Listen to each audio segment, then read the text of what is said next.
कहते हैं सितारों के आगे जहां और भी हैं, मतलब ये ब्रह्मांड, ये कायनात जिसका हम एक छोटा सा हिस्सा हैं, ये सिर्फ उतनी नहीं है जितनी हमें दिखाई देती है या समझ में आती है। ऐसा बहुत कुछ है जो हमारी आंखों और हमारी समझ के परे है, पार है।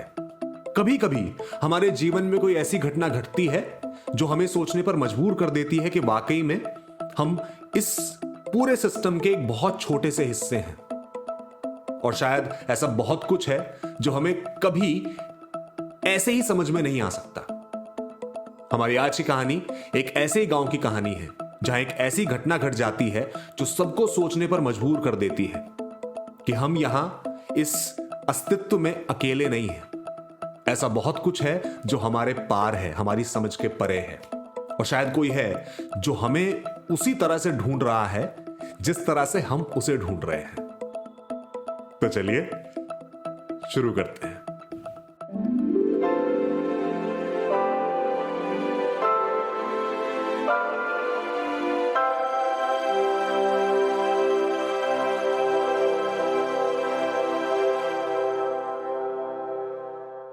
नमस्कार, मेरा नाम है रजत कुमार शर्मा और आपका स्वागत है स्टिल अ स्टोरी स्टूडियो में। अगर आप चैनल पर नए हैं तो हमारे चैनल को सब्सक्राइब कर लें और साथ में वो बेल आइकन को भी प्रेस कर दें ताकि आपको हर नई कहानी का नोटिफिकेशन मिलता रहे। तो हमारी आज की कहानी होशी शिनिची की हे कम ऑन आउट। तो कहानी की शुरुआत होती है एक गांव से जहां एक बहुत तेज तूफान आता है और उस तूफान के चलते सब लोग अपने अपने घरों के अंदर चले जाते हैं या जो भी ठिकाना उन्हें मिलता है वहां खुद को छुपा लेते हैं। कुछ देर बाद जब तूफान शांत होता है और चीजें फिर एक बार नॉर्मल होती हैं तो सब अपने अपने घरों से, अपने अपने ठिकानों से निकल कर आते हैं। सब देखते हैं कि किसी की जान माल को कोई खास नुकसान नहीं हुआ। तूफान आया और चला गया, लेकिन फिर सबकी नजर पड़ती है वो दूर पहाड़ी के ऊपर उस छोटे से मंदिर पर, वो पूजा करने की जगह जिसे कहानी में होशी शिनिची ने श्राइन के नाम से लिखा है। श्राइन मतलब पूजा स्थल, मंदिर। तो सबकी नजर पड़ती है उस पहाड़ी पर जहां वो एक छोटा सा मंदिर था जहां पूरा गांव पूजा करने के लिए जाया करता था, और वो मंदिर अब वहां नहीं था। सबके चेहरे पर घबराहट साफ साफ दिखने लगती है और गांव के सभी आदमी दौड़ते हैं और उस पहाड़ी के ऊपर पहुंचते हैं और देखते हैं कि मंदिर अब वहां नहीं है, लेकिन उस मंदिर की जगह अब एक बहुत गहरा गड्ढा वहां पर आ गया है। सब देखकर हैरान हो जाते हैं कि आखिर इतना गहरा गड्ढा यहां कैसे आ गया। यहां तो हमारे पूजा करने की जगह थी, वो छोटी सी श्राइन, हमारा छोटा सा मंदिर था। गड्ढा इतना गहरा था कि किसी की हिम्मत नहीं पड़ रही थी कि कोई उसके नजदीक जाकर उसमें झांक कर देख ले। लेकिन हां, यह बात अब सब तय कर चुके थे कि हम दोबारा अपना मंदिर यहीं बनाएंगे। तो सब इस बारे में सोचना शुरू करते हैं, बात करनी शुरू करते हैं कि किस तरह ये मंदिर, हमारी श्राइन दोबारा यहां पर बनाई जाए। लेकिन फिर उनमें से एक आदमी कहता है कि हमें सबसे पहले देखना पड़ेगा कि इस गड्ढे में आखिर है क्या, ये यहां आया कैसे, और क्या ये पहले से यहां मौजूद था, क्या इसी के ऊपर हमारा वो छोटा सा मंदिर था। तो सब कहते हैं कि ठीक है, एक काम करते हैं, इसमें कुछ फेंक कर देखते हैं, समझ में आएगा कि गड्ढा कितना गहरा है। तो सब कुछ पत्थर उठाकर लाते हैं और दूर से उस गड्ढे के अंदर फेंकना शुरू करते हैं। तो पत्थरों के नीचे तले पर लगने की कोई आवाज ही नहीं आती। मतलब वो गड्ढा इतना गहरा था कि उसका दूसरा छोर किसी को सुनाई भी नहीं दे रहा था।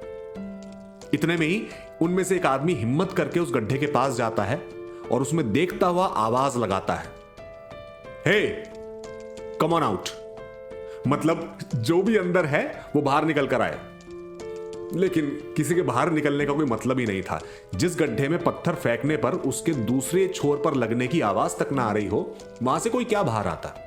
तो सभी गांव वालों ने उस गड्ढे को फिलहाल के लिए कुछ पत्थरों से, झाड़ियों से ढक दिया ताकि कोई बच्चा या कोई अनजान व्यक्ति उस गड्ढे की तरफ गलती से भी ना आए। और सभी शाम होने तक गांव में अपने अपने घरों में वापस चले गए। अब अगले दिन तक ये बात सिर्फ आसपास के गांवों में नहीं बल्कि शहर तक पहुंच गई कि उस गांव में तूफान की वजह से एक बहुत गहरा गड्ढा बन गया है। और बस कुछ ही घंटों में अखबार वाले, मीडिया वाले, रियल एस्टेट बिल्डर्स, साइंटिस्ट और न जाने कितने ही लोग और उनकी गाड़ियां वहां पहुंच गई कि ये देखने के लिए कि एक तूफान की वजह से इतना गहरा गड्ढा आखिर बना कैसे। मीडिया वालों ने एक रस्सी में एक पत्थर बांधकर उसके अंदर डालना शुरू किया, ये देखने के लिए कि आखिर इस गड्ढे का दूसरा छोर है कहां तक।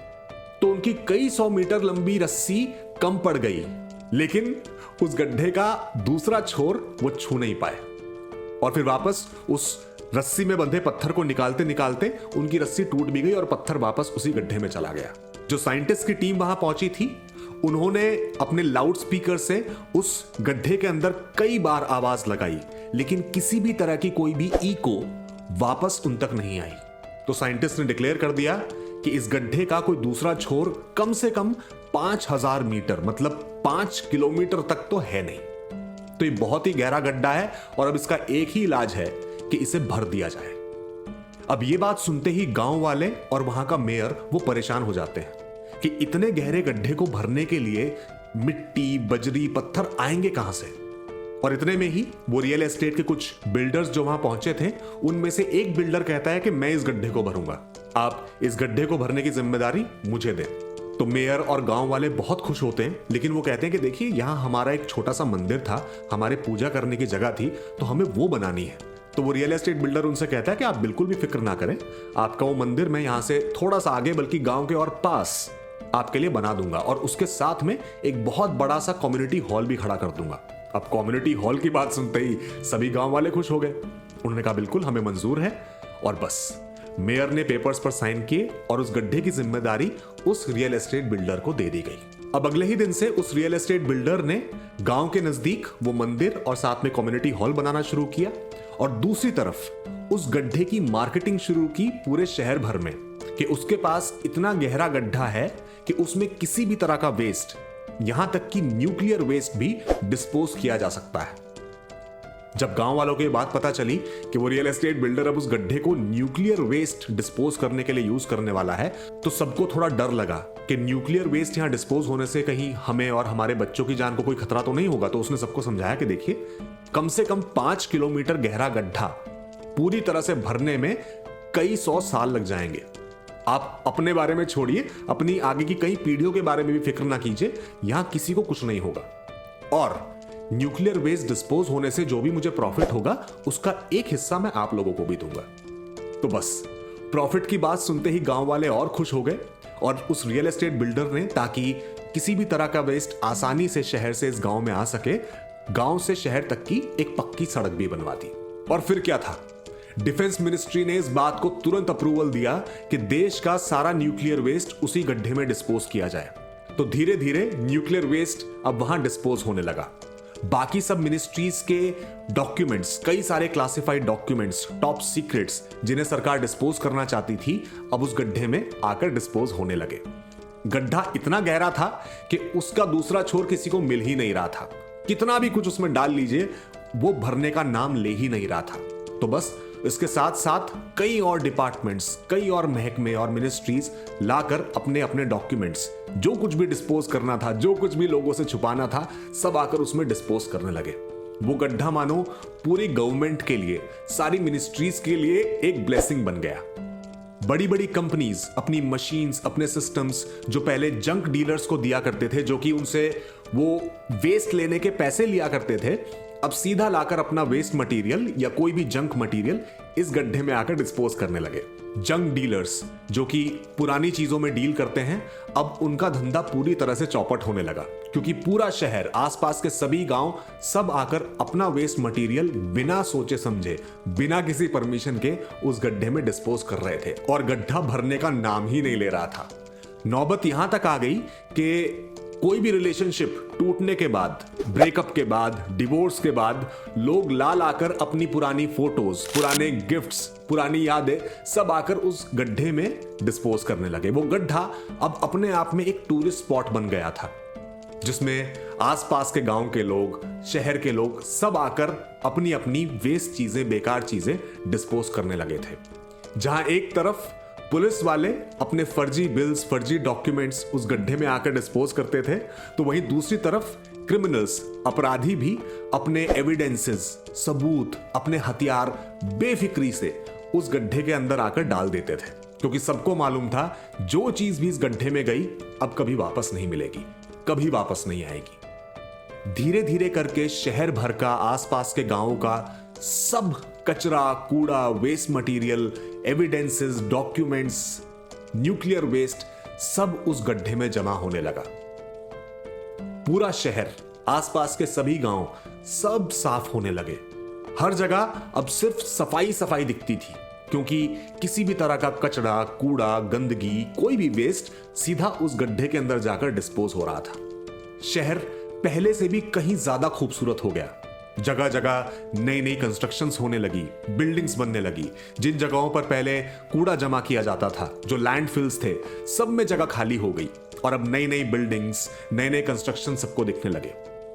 ऐसी एक अंडर कंस्ट्रक्शन बिल्डिंग में जब कुछ मजदूर उस दिन वहां काम कर रहे थे, तो सबसे ऊपर छत पर काम करते हुए मजदूर ने कुछ देर काम करने के बाद जब आराम करने की सोची, तो वहीं ऊपर बिल्डिंग की छत पर लेट गया और अचानक से उसे ऊपर आसमान से एक छोटा सा पत्थर आकर उसके चेहरे पर लगा। उसने आसपास देखा, किसने पत्थर उसे मारा, पर उसे कोई नहीं दिखा। फिर उसने ऊपर देखा तो आसमान की तरफ से वो पत्थर आया था। यह बात साफ थी, क्योंकि वो खुद एक बिल्डिंग के ऊपर था। अब उससे भी ऊपर से और कौन उसे पत्थर फेंकता। और इतने में वो कुछ और करता या उस बात को समझने की कोशिश करता, अचानक उसे ऊपर से आवाज आई, हे कौन?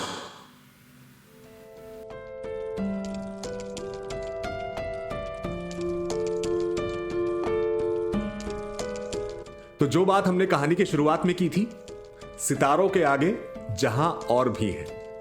मतलब ऐसा बहुत कुछ है यहां जो हमारी समझ से, हमारी सोच से परे है।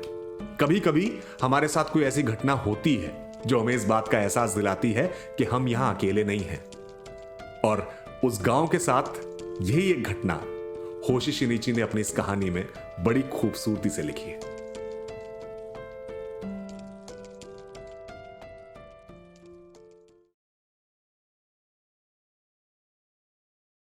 आशा करते हैं कि आज की कहानी आपको अच्छी लगी।